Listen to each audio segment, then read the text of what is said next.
Welcome to Nightmares Incorporated, where our goal is to make your sleep anything but restful. So sit back, relax, and enjoy tonight's tale, entitled The Door.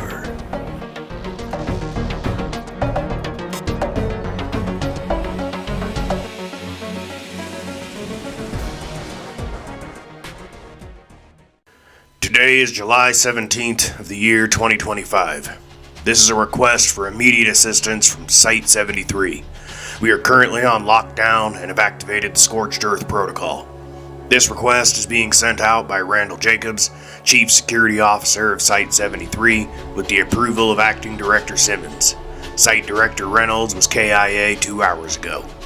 This request is to be considered a movement against hostile forces, regardless of who is found at the site. Your orders are to confirm the destruction of Site-73 or to carry out said destruction upon arrival. Repeat, anyone found alive at Site-73 is to be considered a hostile agent regardless of what they say. This includes Acting Director Simmons, all staff, and even myself. You are to operate under Scorched Earth Protocol as stated in the organization's regulations regarding compromised facilities. If Site-73 is still intact when you arrive and no one has left the facility, your orders are as follows. 1. Do not enter the facility under any circumstances. 2. Evacuate the surrounding area in a 10-mile radius. 3. Call for reinforcements from at least 2 additional organization facilities. 4. Destroy the site via orbital strike. 5. Remain in area for 72 hours ready to engage anything that may survive the site's destruction. 6. Do not give ground. Do not retreat. If we failed to destroy what we had contained in here, you are not allowed to escape if possible. Unfortunately, I cannot give you a description of what opposition you may face when you arrive. The reasons for that will come clear as this document goes on. This message will be sent to Site 13, Site 37, and Site 48 as per organizational protocol. If this message is not received by the above-named sites within 6 hours, it will then automatically be sent to Site 6, Site 24, and Site 51. This random pattern will repeat until the message is opened. It will then be deleted from all other sites' records, once again as per organizational protocol. If this message is not open by the time all sites have been contacted, an automatic strike from the orbital platform will be initiated, regardless of civilian casualties as per the Scorched Earth Protocol. Well, that's the technical shit out of the way. Not sure if I got it all right. I haven't written one of these since I was in training. I got the important stuff though, I think. My name is Randall Jacobs. I'm the Chief Security Officer of Site-73. I was a first lieutenant in the United States Army until I was recruited into the organization in the year 2004. I have been the head of security at Site-73 since 2010. I hope a friend has received this message and is currently reading it, and I certainly hope that I am dead as you are. If I am not, however, I can't stress enough that if you see any of us outside Site-73 when you arrive, you are to show no mercy. I have good reason to believe that we will not be ourselves if we failed. If you come here, bring everything you have. This is to be treated as a Class 1 threat. As per organizational compartmentalization, you have no more of an idea of what we were working on at Site-73 than I do about what goes on at your facility. So in this document, I will provide you with the background on Site-73 and what is contained within, the events leading up to our decision to activate the Scorched Earth Protocol, and any theories expressed by myself or former Director Reynolds about what exactly we had contained here. Because, putting it plainly, none of us ever really knew. My job for the last 23 years has been to oversee the containment of a door. What is behind that door, I do not know. But we now have strong reason to believe that whatever it is, it's hostile and capable of far more than we anticipated. The door in question is a front entry door to a home located on a former plantation that is 17 miles north of Charleston, South Carolina. In the year 1875, the Moulton family, who owned the former plantation, went missing. Given the time period, their disappearance was not noticed right away. However, when their nearest neighbors, the Smith family, made note that they had not seen the Moultons at Sunday service 2 weeks in a row, they went to the home to check on the welfare of their neighbors. Reports of what happened next are all based on hearsay, as the organization did not become aware of the home until 1879, once it had become something of an urban legend around the area, even having a story printed in the paper in 1876 about the haunted Moulton plantation. As best as we can put the timeline together, it goes as follows. Gerald Smith arrived at the Moulton plantation along with his 2 sons, John and Mark. According to the story later told by Mark, his father was the first one to approach the house, calling out for the Moultons as he did so. He stepped up onto the porch, peeked through the windows after knocking on the door. Then, worried that something terrible had befallen the Moultons, he opened the door so he could check inside. According to Mark, his father, in his concern for his neighbor's safety, stepped over the threshold of the door as he was opening it. Mark reported hearing a brief scream of terror from his father, and then silence as the door slammed shut seemingly of its own volition, which in itself is strange as the door opens outward, and there was no wind as far as Mark could tell. Worried for his father, John leapt up onto the porch and opened the door. Mark reports John stumbling backwards as he did so, bringing his hands to his eyes and screaming frantically as he retreated back down the steps, the sound of the slamming door punctuating his scream. Mark said he ran to his brother, frantically asking about what had happened to their father. Not getting an answer from John, Mark moved to approach the door. In what was perhaps John's last coherent act, he reached out, grabbed his younger brother's wrist like a vice, screaming, "No, no, no!" as he did so. He then lapsed into what Mark described as incoherent babbling while continuing to hold his brother's arm, preventing him from approaching the door. John would only move when Mark began to lead him away from the house, still screaming and babbling the whole trip back to their homestead.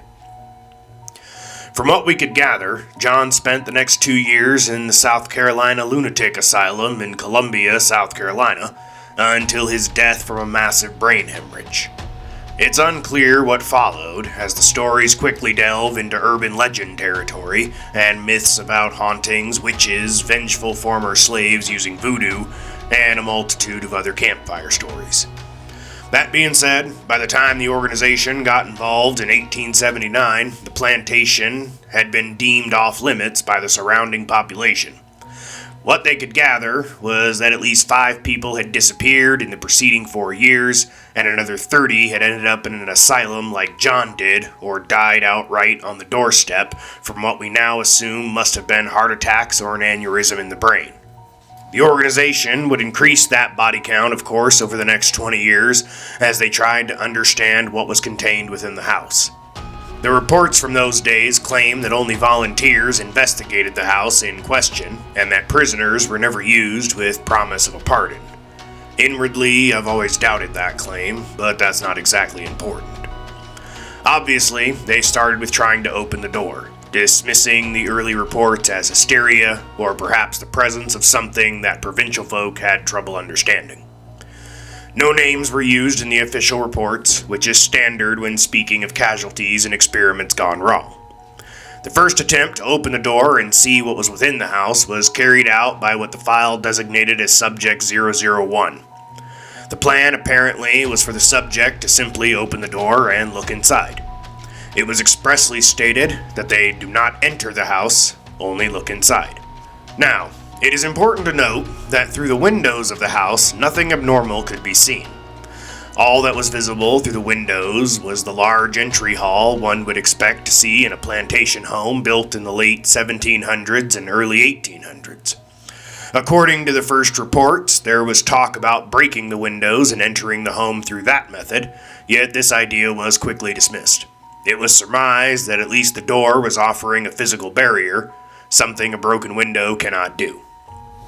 I personally cannot attest to the window phenomena, however, as when I joined the organization, the entire home had been encased in concrete, covering everything but the door. Rumors state that they tried to cover the door initially, but that the concrete wouldn't set. However, there is nothing noted in the official documentation about this. But I digress. The first official report states that upon opening the door, the subject screamed, backed away a few steps, and then dropped to their knees with their hands over their face. The door, as it had been initially reported in Mark's story, slammed shut on its own. While the other operatives present had rushed Subject 001's aid once they recovered from the initial shock of his screams and the door closing on its own, the subject had already successfully punctured both of their eyes with their own fingers. Their screams were described in the report as what the author believed souls trapped in hell must sound like. The first report concludes that the subject passed away from a fit, a seizure, I presume, shortly after they removed them from the porch. The next dozen reports go much the same, which, if you've spent any time working for the organization, you know that's par for the course. If something didn't work the first time, try it 3 dozen more times just to be sure the first misfire wasn't a fluke.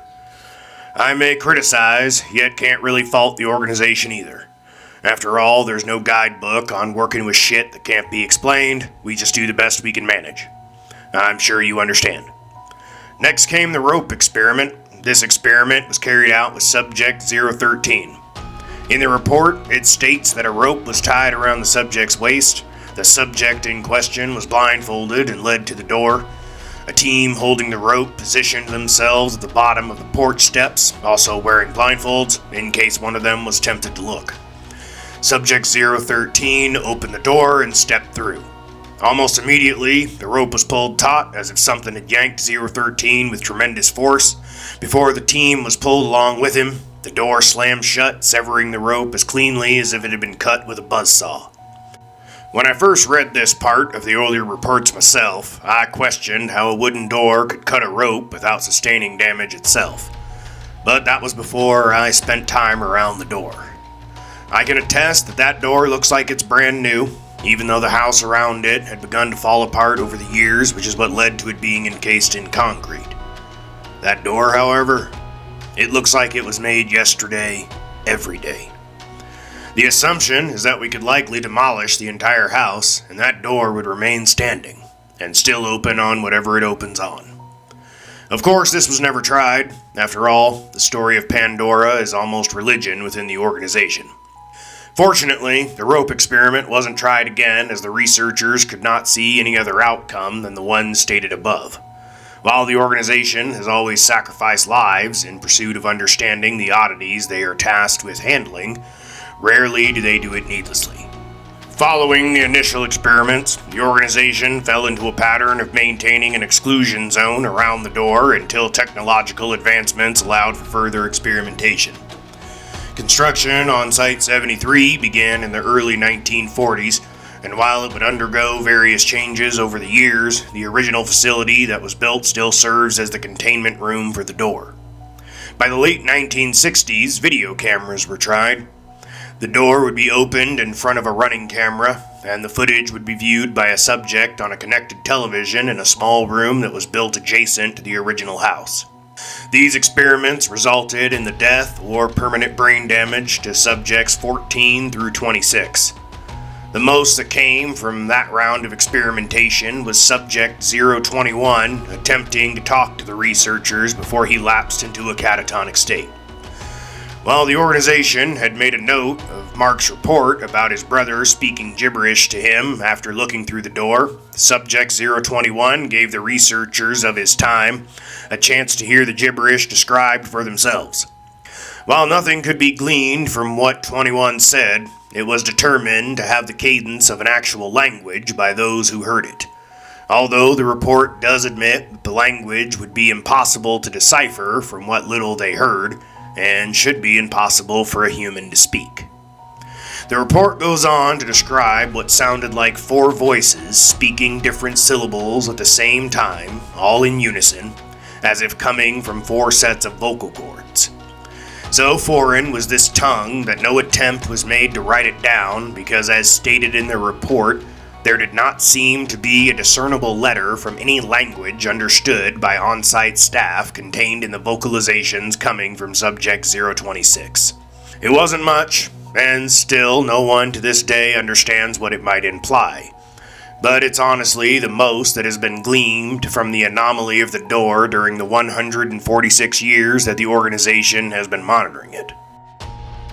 With the exception of a few tests involving thermal imaging, which resulted in the same outcomes as the video tests, and the attempted use of flying a drone through the door in recent years, which resulted in lost communications with the drone the moment it crossed the threshold, as if it had shut down, the organization's efforts shifted entirely to containment as the years went by. By the year 2005, the facility had reached its current form. Given the fact that whatever lies behind that door cripples the mind or outright causes death through shock from only looking at it, the organization initially classified it as an imminent threat to health and safety if it was not kept under heavy lock and key. To this end, a 4-story concrete bunker was constructed. Entry to Site 73 is an elevator leading from the ground level up to what is considered to be the first floor, with no access to the containment floor from directly outside. To reach the containment floor, the central elevator, which accesses all 4 floors, must be used. The top floor, otherwise known as the main hub, is where most of the work and research is performed, such as there is these days. The second floor is living quarters, as most of the staff work 3-month stints, with a few of us who live here year-round. The third floor is where the on-site weapon, also referred to as the Scorcher, is held. The decision to include an on-site weapon capable of reducing everything within the site to ash was made when the implications of whatever is behind the door trying to escape were discussed. The idea that if it was a living being that was causing such damage only through the victim looking at it, that a being like that would be nearly, if not impossible, to engage. So the inclusion of an on-site weapon seemed like the most prudent course of action. The 4th floor is the containment floor. This floor consists of much of the original Site 73, with offices that used to be used for viewing experiments, record rooms, and a research room where a few dedicated souls continually try to make sense out of any of the reports that have been filed over the years. The floor is staffed, same as the others, but as with the rest of us, their only job is to make sure that there are no changes with the door or the environment surrounding it. There have of course been theories surrounding what is behind the door, but it really only boils down to 2 options. 1. There is something inside the main level of the house. 2. The door opens up on another location, either another planet or another plane of existence. Everyone has their own opinions, and those opinions change on an almost weekly basis, mostly out of boredom, rather than any real evidence pointing one direction or the other. So with the exception of the drone experiments and a couple of tries with ultrasound, my time working at Site 73 has been uneventful. My main duties mostly consist of directing the security staff on walking the grounds, filing reports that are almost identical every day, and performing dry runs of activating the on-site weapon on a monthly basis.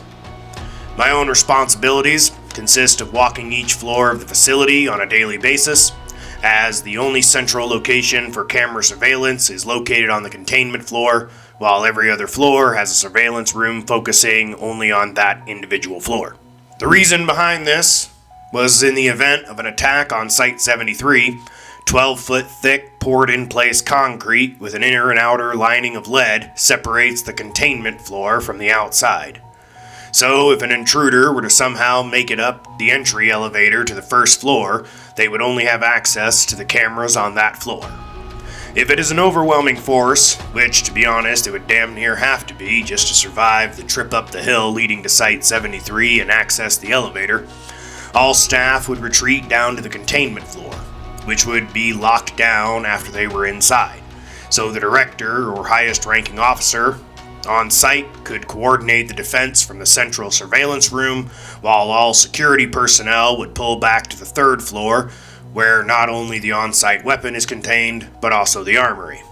Every floor within Site 73 has a long hallway leading to the central elevator. This was designed with the idea of an attack in mind, as the hallway would force an attacker into a long bottleneck, removing strategic advantage. With each hallway in Site 73 being rigged with contained explosives, and the walls on the third and second floor, including hollow spaces where security staff could conceal themselves and fire down from, it is believed that this plan of action would allow even a small staff to hold off an attacker until help could arrive. Of course, an attack was never really expected, but as you know, given the things the organization deals with, the odds of an assault from outside forces curious about what we do in these facilities, or due to leaked information from a mole who somehow made it inside, is never zero. I think that about covers the necessary background information. There's of course years of reports and anecdotes regarding the door, but none that would add any more light on the situation than I've provided already. Instead, it's time to fill you in on present circumstances and why Acting Director Simmons and I have decided that destroying Site-73 is the only viable option available to us. For me, it all started with a strange feeling that I couldn't quite put my finger on.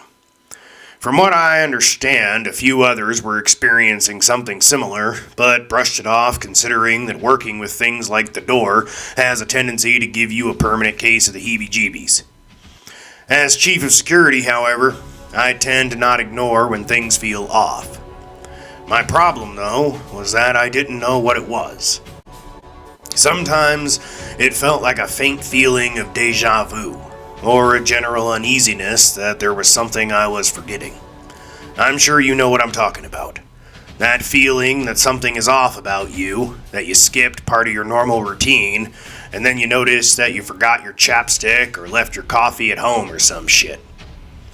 Now, I'm not sure how long I had been experiencing these feelings, which frightens me considering what we discovered, but I distinctly remember it being highly persistent for a few days in a row.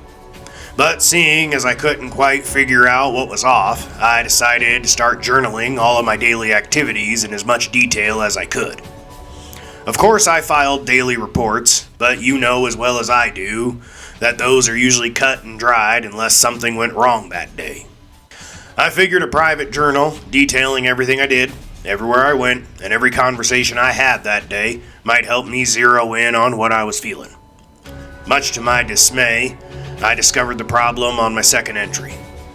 Not until I had finished writing it, but after I reread both days back to back. The entries concerning my walkthrough of the containment floor were identical. And I don't mean nearly identical, but exact. Right down to the same conversation I had with Officer Gonzalez about a football game the day before between the Chiefs and the Buccaneers, which was off to begin with because I started keeping this journal in June. There's no pro football in June, not even by the loosest of standards.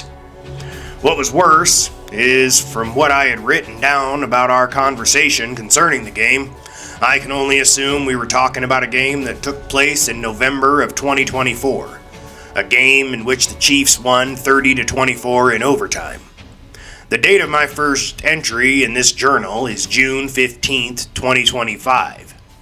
So I can only assume that it is highly possible that I have been having that same conversation and making the same walkthrough of the containment floor for the last 8 months. I immediately took my findings to Director Reynolds.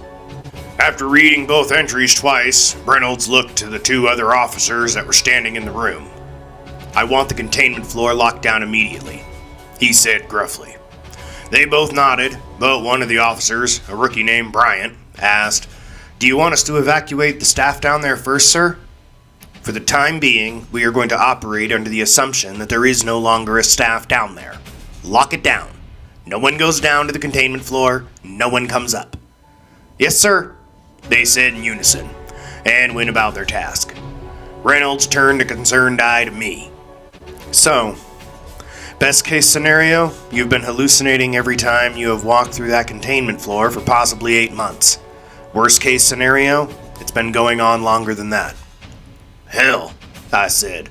"As far as I know, I haven't even been doing a walkthrough. I might just be stepping off the elevator, standing there while a replay runs through my mind, and then turning around and coming back up. If something down there is able to affect what I think happened, there's really no reason to let me walk the grounds." "True," Reynolds agreed. "In either case, it's bad news. Nothing like this has ever happened, at least as far as we're aware of, and we need to know why. We need to know what's going on down there, that something felt the need to hide it from you. We still got a few of those drones, I suggested. Yeah, that's a good idea, Reynolds concurred. Of course, we're assuming that whatever is going on down there can't fool a camera, but definitely the best option to try first. Gather all personnel on site to the main hub. We'll brief them on the findings of your journal, relay the information about the lockdown, and get the tech team ready with the drone. I'll meet you there in 15 minutes. Yes, sir, I said. Do you want to inform anyone outside of Site 73 of our current situation, sir? Not until we know what our situation is, he replied. I nodded in affirmation and set off for the PA system to announce an emergency session to be held in the main hub. 15 minutes later, all personnel that was on site, excluding the staff from the containment floor of course, was gathered in the main hub, and Director Reynolds briefed them on the current situation and our plan to send a drone down the elevator to survey the area. There were dozens of questions, of course, and more than a little concern, but all of these men and women were professionals, so they were satisfied with Reynolds' request for patience until we knew more. An hour later, the drone was prepped and ready for its reconnaissance mission.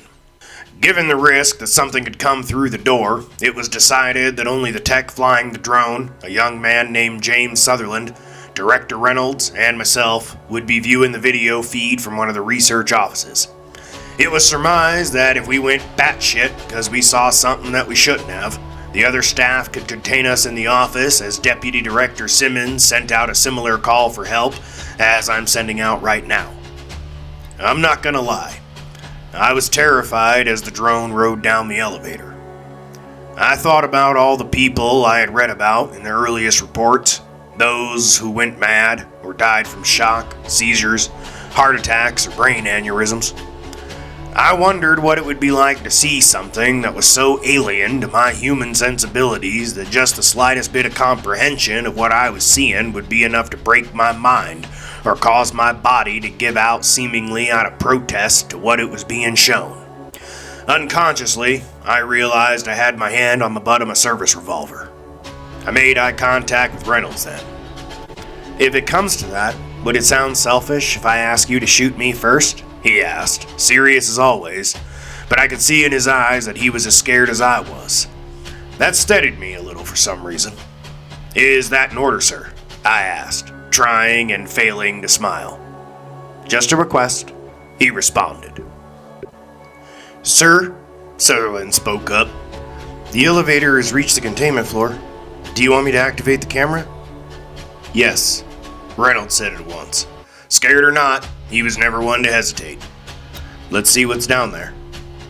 The camera turned on, and I involuntarily took a step back as the view of a hallway I had walked every day for 15 years came up on the screen. What the fuck? I breathed. The view on the screen was of the long hallway leading to the containment floor, but along with the normal hall that I was used to with offices and break rooms running down each side, there was a kind of moss growing everywhere. I'm not sure if moss is the right word, but it's the best label we could come up with for it. It was an oily black, looked kinda like moss, but also seemed stringier. Some pieces move in as if in the wind, although there should be no wind down there. The moss covered the walls, hung down from the ceiling, and there were great patches on the floor. Keep the drone away from that shit, Sutherland, I requested. You see it moving too, sir? Sutherland asked in response. Yeah, I said. Keep the drone moving, son, Reynolds chimed in. But I agree with Jacobs. Keep the drone clear of whatever that stuff is. Yes, sir, Sutherland replied. The drone made its way down the first hallway, turned the corner at the end, and saw more of the same. The black moss was everywhere, and seemed to get worse the closer we got to the entrance of the main containment room. Then we started seeing the bodies. Sir, Sutherland spoke, sounding scared, and hell, I don't blame him. Keep it steady, son, but keep your distance, Reynolds replied.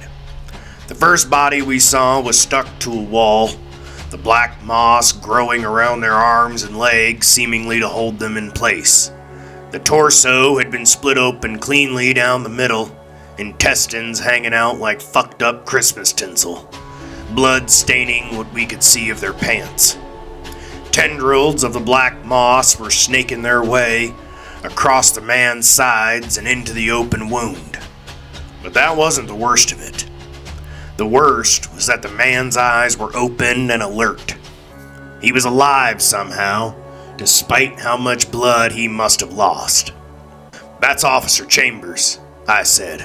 "What the hell is it doing to him?" "I don't know," Reynolds said, his usual unflappable voice sounding a bit shaky. "Feeding, maybe? The better question is, how in the hell is it keeping him alive?" Sutherland piloted the drone further, and we saw more bodies as it traveled. People were stuck to the walls in the same way as Chambers, others rooted to the floor, a couple to the ceiling. The moss covered all of them.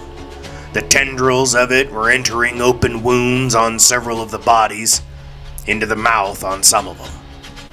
The drone rounded the last corner before the entryway to the main containment room, and we saw a man I recognized as Dr. Palmer's standing in front of one of the bodies stuck to the wall. The doctor had what appeared to be a scalpel in his hand, and was using it to make small cuts on the torso, arms, and legs of the person on the wall. I could tell that the body was female, but not who it was, because the black moss had grown over her entire head. From the clothes, I could tell it was a member of the research staff, but seeing as we all abide by a strict dress code, it was difficult to tell her identity. Dr. Palmer suddenly turned and caught sight of the drone. "Back it away, son," Reynolds began, but stopped speaking when Dr. Palmer's began to charge the drone. My breath caught in my throat as I watched the 60-year-old, slightly overweight doctor move like he was a pro athlete in a low-gravity environment. It's hard to describe his movement. Fluid, but also jerky at the same time. He covered the distance shortly with great strides, regardless of the fact that Sutherland was moving the drone back and up, trying to get it out of the doctor's reach. The doctor dropped to all fours and began springing his body forward like a cat running down prey. He leapt suddenly. Considering where the drone was at the time, I estimated that this man, who I had personally witnessed wheeze while walking up a flight of stairs on one of the days that the elevator was out, jumped to a height of 12 feet and grabbed the drone right out of the air. He studied it, looking into the camera, smiling at whoever was watching, and mouthing something that I couldn't read, before suddenly slamming the drone to the floor, shattering it, I have no doubt. The feed went black. "Run the recording back," Reynolds ordered. Dutifully, Sutherland ran it back to when Dr. Palmer's was holding the drone towards the end. "Do you see that, Jacobs?" Reynolds asked. "Yes, sir, I do," I replied. Dr. Palmer's eyes were bloodshot in the still frame, but I could see black blood vessels within them. Black gums around his grinning teeth, and the moss-like substance seemingly fused to his chin and cheeks in patches. Black veins sticking out around his temples. Reynolds pulled a flash drive out of the computer that had automatically backed up the video and handed it to Sutherland. "Very good, Sutherland," he said. "Take this to the rest of your team and make a copy for the research staff." "Yes, sir," Sutherland replied, taking the flash drive and vacating the room. Looking at me, Reynolds said, "Let's run down what we've learned." "Have we learned anything?" I asked, not adding that the only thing I had learned was that we were probably fucked. "We've learned a great deal, Jacobs," he responded, voice cool as ever, but eyes showing that he was worried. "We've learned that whatever's on the other side of that door is indeed hostile. We've learned that the black moss substance is a controlling, maybe parasitic organism. We learned that whatever that moss is, it can enhance regular people, but also either has an intelligence of its own or twists the intelligence of its host. Dr. Palmer recognized the drone as an invader, and I think he was making cuts on the body on the wall to allow easy access for the moss. That implies intelligence. We still have questions about how it was introduced on our side of the door, but it could have come from any number of scenarios. But most importantly, we learn that whatever exists on the other side of that door is aware of us, and whatever it's doing, it's vulnerable. Why do you say that? I asked. Your hallucinations, he replied at once. Why have you hallucinate what you're seeing when you walked the containment floor? Why not just kill you? Or add you to the collection of people on the walls? Or just let you see things as they are if there was nothing that could be done to stop it? Instead of all that, it manipulated what you were seeing, trapped you in a loop, and made you forget the last time you had been there. It would only do that if it felt it had to hide what was going on down there. The fact that it can do that is pretty terrifying, sir, I said. That it could not only make me see what it wanted me to see, but make me forget as well. Agreed, Reynolds replied. Mental manipulation is a scary-ass prospect, and we have to hope it has a limited range, because if it was aware that we were here the whole time and felt it needed to protect what it was doing from us, we have no idea what it might do now that it knows the deception is up. Should we engage with the people downstairs? I asked. Not yet, Jacobs. This is a new wrinkle, and I want to see what it does next before we decide to take hostile actions against it. I nodded in agreement, and then asked, But why now, sir? We've been watching that fucking door for over 140 years, so why now? I don't know, Reynolds responded. Maybe it was just looking for an opening. Maybe it takes time to make whatever that moss substance is. Or perhaps it took time to push something through the door without us noticing. In any event, I'm hoping that the fact it felt that it had to hide its activity from us does mean that we can stop what it's doing. We just need to figure out how. Until then, get with your team. I want eyes on the main elevator at all times, and I want a smaller unit on the weapons floor. Their job is to watch for any indications that moss is spreading. Make sure they're wearing respirators at all times. We don't know if that shit's airborne. We'll reconvene tomorrow morning. I want some time to think about what our next move should be. Yes, sir, I replied. What happened next is hard to describe. It was a time of nightmares and hallucinations. We quickly learned that its influence stretched much further, and it could defend itself in the most insidious of ways. The nightmares were bad, and seemingly started affecting everyone immediately. Some would describe seeing a world covered in that black moss substance, people fleeing in terror as the ones who had been taken over by it ran them down and tore them to pieces. A voice speaking incomprehensibly in the distance, its mad chatter filling the world in a constant drone. Others saw a dead world, picked clean of life, the grass and trees having turned black, the sky itself having been leached of color. Myself, I always saw the hallway of the containment floor. Every time I tried to sleep, I would find myself back there, walking down the hall, most of the ceiling lights busted out, the moss seeming to creep along the walls and floor as if following me, or guiding me. But what it was doing to our minds was far worse. We would find that a week had passed, and we had done nothing about our current situation. Reynolds, Sutherland, and I repeated the drone experiment 3 times before we realized that we were only replaying the first time we did it in our minds. Reynolds called for outside help twice, only to realize that he had done no such thing. On one occasion, I was talking with Reynolds about how if the people on the containment floor had retained their intelligence, then that was a pretty dire situation. Because down there we had scientists, engineers, researchers, and security staff. Even with the elevator locked down on their floor, they might figure out how to get it going again. I suggested that we needed to cut power to the elevator altogether, and the staff could use the stairwell to access the other 3 floors as the stairs didn't go down to the containment level. He agreed, and then faded away, and I found myself standing in my room talking to the fucking wall. I made a beeline to Reynolds' office just for him to meet me halfway. Instantly, he read the look on my face. You too? he asked. Yeah, what was yours? I answered. You were suggesting that we run a hose down to the containment level and try filling the entire floor with concrete? That's fucking stupid, I said. Why the hell would I suggest that? That's what I thought, he replied. Instead, I told him about cutting the power to the elevator. Again, he agreed.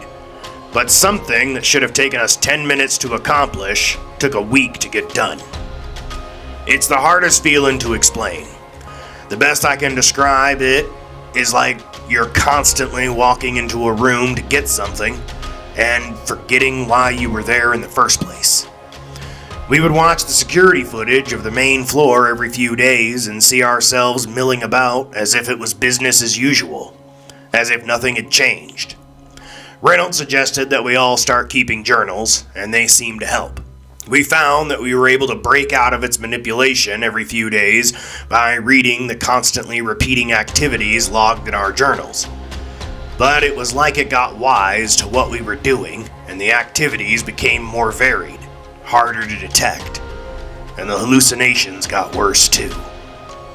One of my staff, a man named Robertson, told me how he was constantly seeing faces.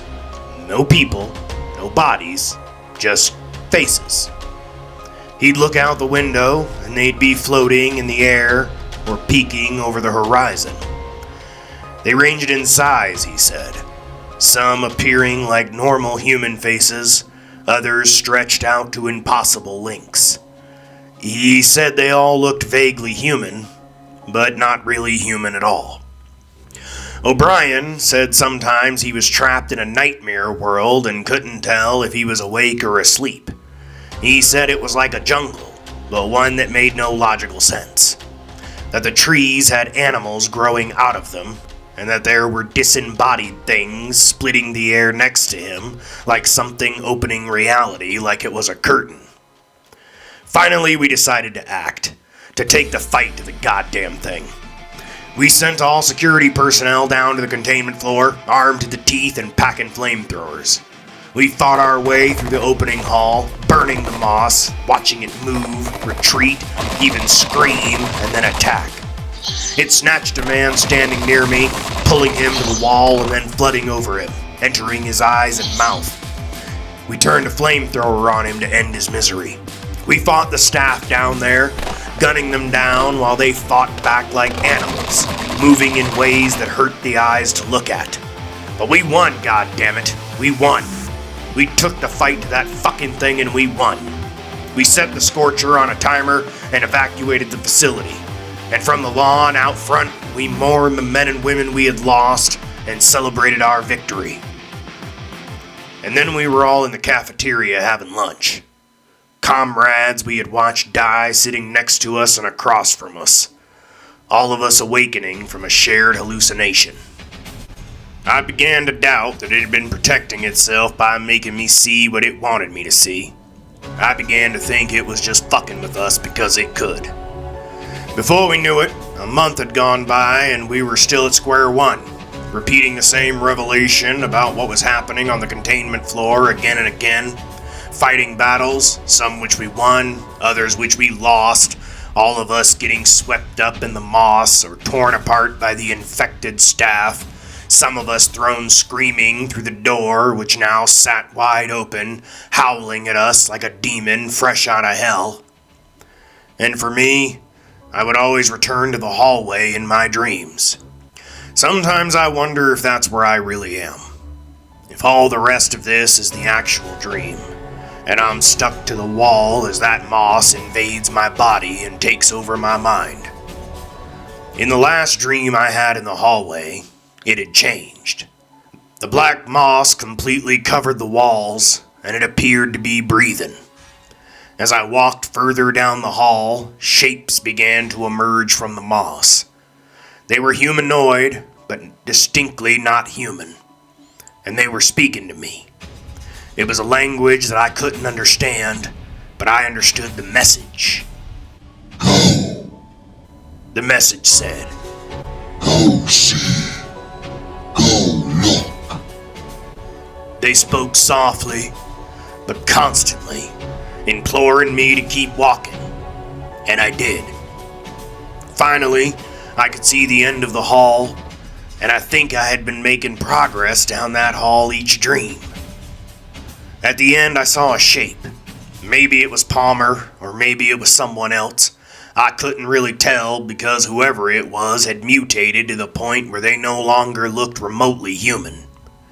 They spoke to me as well in that same strange language, and once again, I understood the imperative. Come, It said, come and see.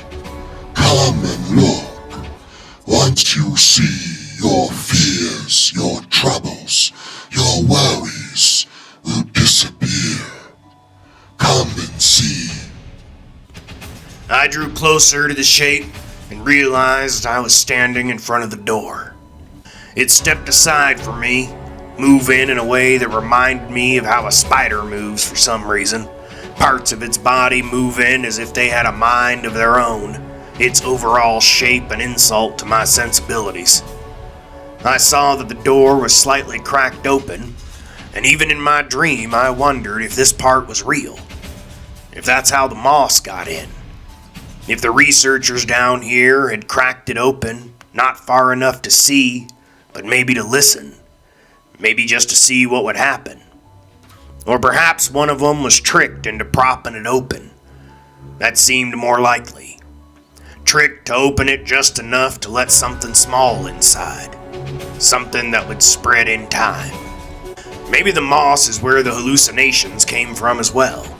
A part of whatever is on the other side expressing its will over here. Maybe. But that didn't matter right now. All that mattered was the door. It was time to look. It was time to see. I opened the door and screamed. What I saw on the other side kept shifting, but one thing remained constant. I saw a void that seemed to stretch to infinity. It was like looking into another universe, but one devoid of stars.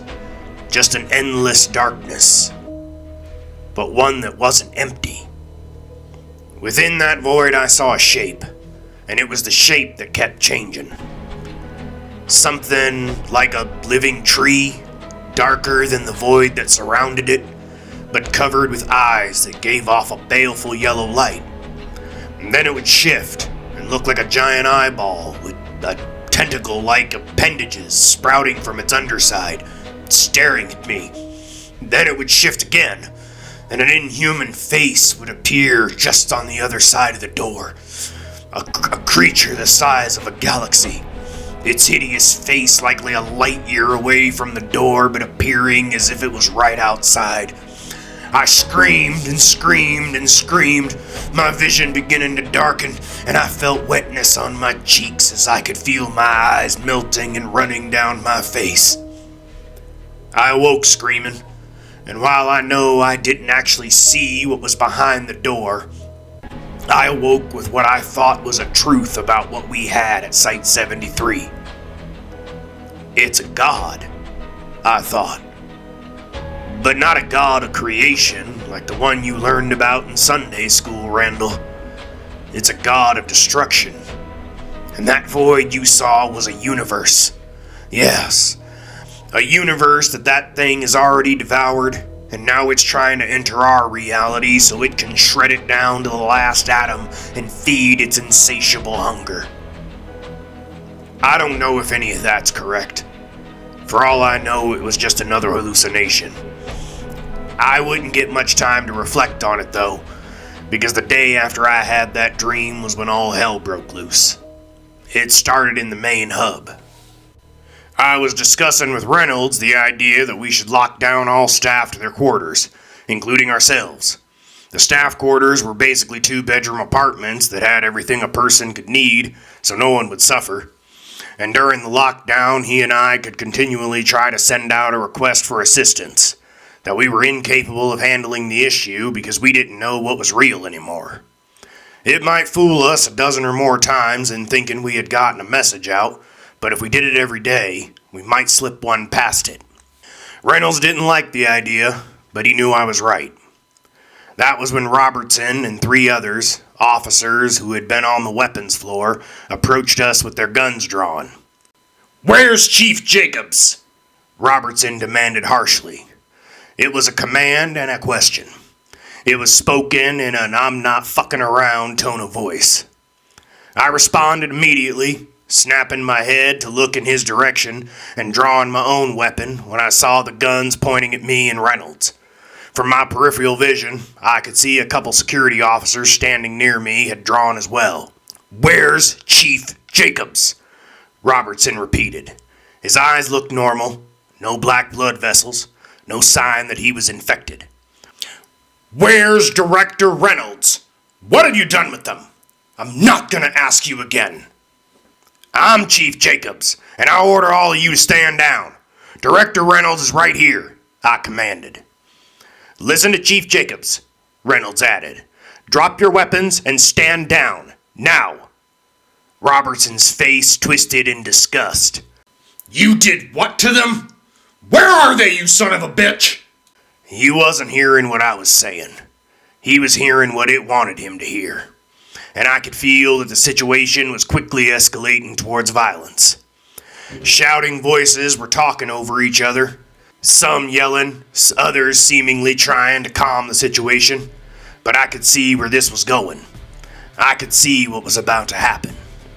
Maybe it was my prior combat experience, maybe it was the survival instinct we all have, or maybe that thing was fucking with me too. I still don't know. What I do know is in times like that, although it may sound harsh, you have to act without hesitation. When you feel it's either them or you make sure it's them. Robertson's face hardened, and I saw he was done talking. I squeezed my trigger twice before he could make his next move.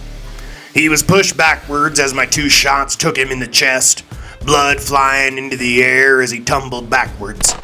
He squeezed off a round as he went down, but it went wild. For the next few minutes, the main hub was alight with the roar of gunfire as both sides opened up. An officer standing to my right went down, and I aimed at the attacker that had gunned him down.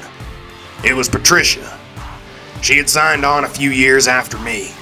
A good person, a good friend, an excellent officer. She was always quick with a smile, but in this moment her face had twisted with rage and horror, and I could only wonder what she was seeing when she looked at us. I hesitated, even as she aimed her gun at me. I meant to call out to her, to tell her it was me, that I was her friend. Instead, her head snapped back as a round took her in the forehead. I glanced to my right and saw Reynolds with his gun drawn, the barrel smoking, his face impassive. "Get it together, goddammit!" he barked.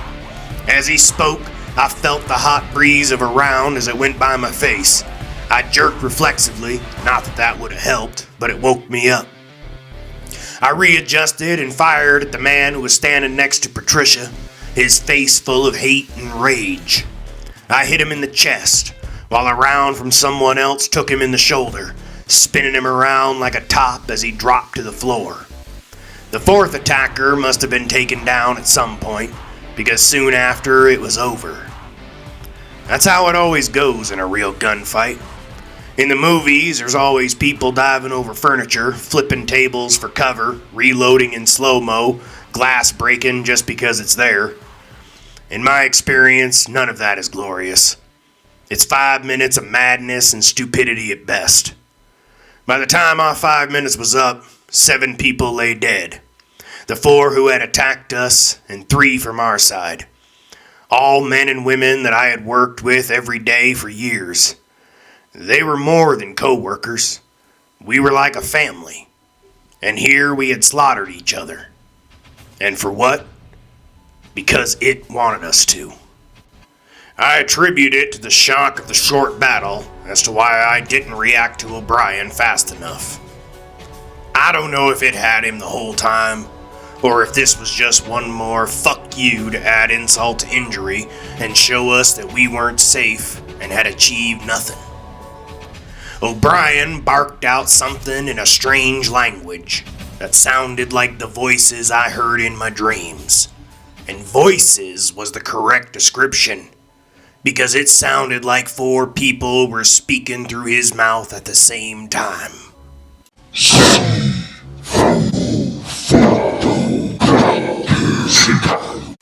As he spoke, he raised his weapon and swiveled like a marionette on strings, which I suppose in that moment he was. He leveled his gun against the side of Director Reynolds' head and pulled the trigger 3 times. The noise was deafening, and hot blood splattered against my face as Reynolds was thrown forward, a part of his head missing, and his face deformed from his skull having been shattered. I screamed, and the air was briefly filled with more gunfire as O'Brien was cut down. Fuck, oh my Jesus, fuck, someone was saying. I still don't know who. My ears were ringing, but I had to establish some level of control over this situation before this cluster could get any more fucked. Quiet! I roared. Everybody quiet and drop your fucking weapons! They complied without argument. A couple people had already done so after the initial shooting had stopped. Everyone, I said, head to your quarters now. This facility is on lockdown until further notice. What about the bodies? A voice, I think it was Connor, began, but I cut him off. I'll handle the fucking bodies! To your quarters, now! That's an order! They obeyed, slowly, but they obeyed. I think some of them realized what I had realized. We weren't safe around each other. In a span of minutes, whatever lurks behind that door had demonstrated it could get us to kill each other through hallucinations, and if that didn't work, it could always just take one of us. It was playing with us. Probably had been the entire time. It was in control of this situation, not us. I approached Deputy Director Simmons. You're acting director, sir, I said to him. He looked dazed, and I don't blame him. I knew that Reynolds had once been a Marine.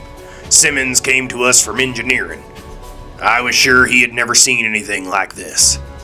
Instead of barking at him, I spoke again in the same measured tones. You're acting director now, sir, and we need to act fast. What's happening, Jacobs? He said. Is this real? Or are we hallucinating again? Like the battles in the hallway? I think this is real, sir.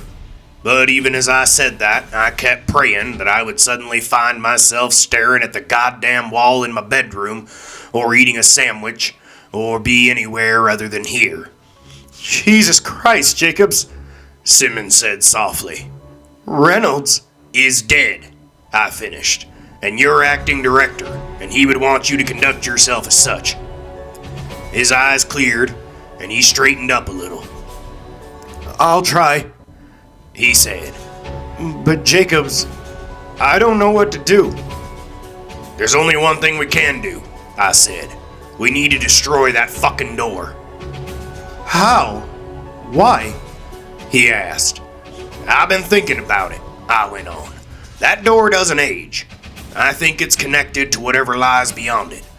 I think whatever is on the other side needs that door in order to remain connected to our world. Makes sense, he said slowly.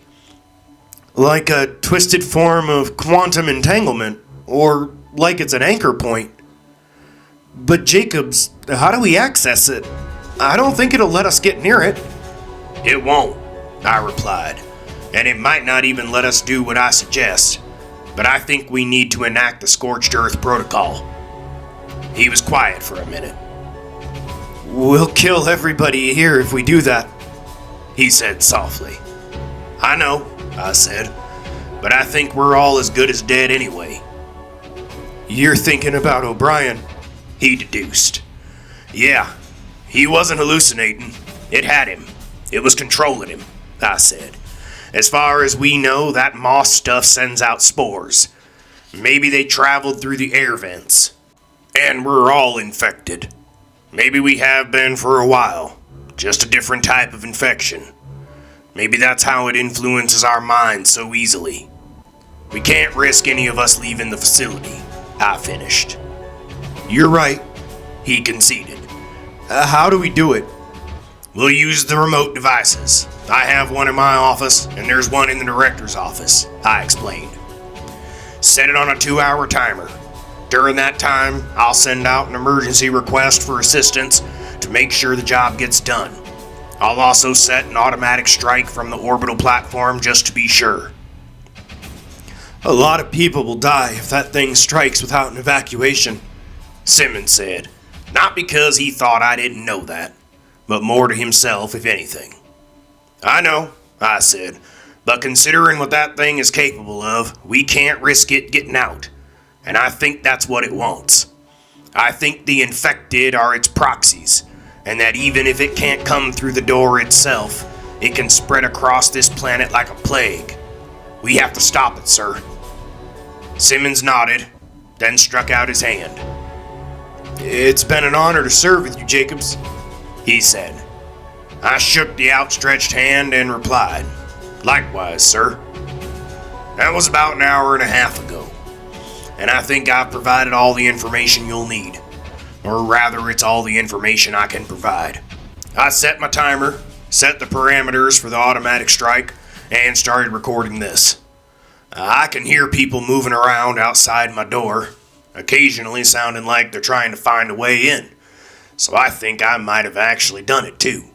I think they're trying to stop me. I hope Simmons made it to his office as well. I'd feel better knowing that both of us had set this place to be blown to hell.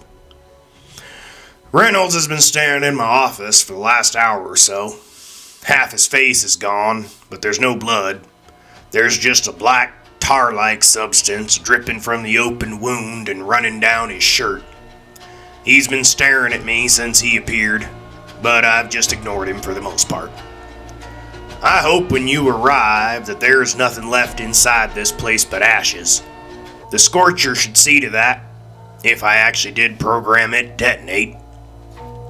But I'll repeat, you are not to enter Site-73 under any circumstances. I'm pretty sure it's the moss. I think I'm right that it sends out spores. But I was wrong about them traveling through the vents. I think it was me. I think that's the answer to Reynolds' question about why it allowed me to come back up every time I went down to the containment floor. I travel around this entire facility on a weekly basis. It infected me first, and used me as its carrier to spread the spores and infect the others. And if that's the case, then Site-73 will be full of that shit by now. Maybe the Scorcher will burn it all up, and if not, I'm pretty sure a thermonuclear strike from the platform will do the trick. I have to think that, because the alternative is too terrifying to contemplate. I hope I set the timer. I hope I'm recording this right now. But I can't be sure.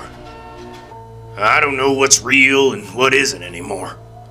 Shapes are starting to form out of the walls, and that disembodied voice is speaking to me in that strange language.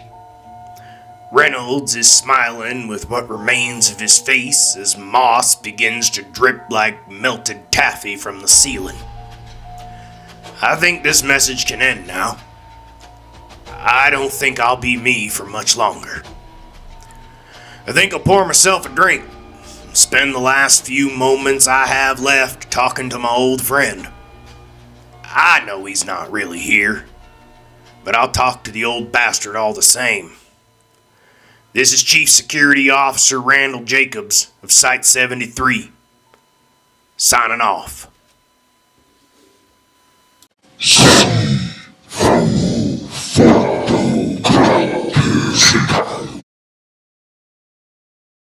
Thank you for joining us here at Nightmares Incorporated, and we hope to see you again next week when we bring you another original story.